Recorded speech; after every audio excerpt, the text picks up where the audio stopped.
ओढ़णी serial आज episode आपण मैंने देखिए संध्या जीवन को कहते जीवन तू ज्योति कौन आनीचु जीवन कहते माँ मुझे भाभी ज्योति ये सब तामसा कर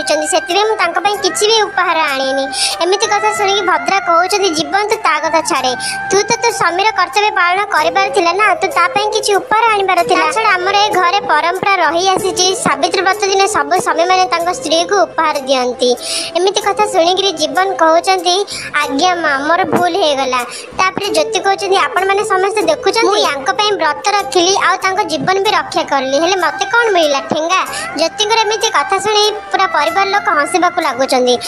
जीवन ज्योति को ठारी दे कहते ज्योति तुम चुप रुह ज्योति कहते मुझे जहाँ सब करमती कौन देवे कि ताहार भरण हो जीवन कहते तुम जब ए कथा को मत भद्रम सह कही था एत बेलू तुमको मुझे उपहार दे सारता हेले तुमको तो भद्रम टिके भी जाना नहीं आ कहते तुम ना गोटे कथा जान से तुमको कहीदे तुमको ना भद्र हवा निहाती दरकार ज्योति कहते नाई नहीं मत नुहे आपण को हवा दरकार।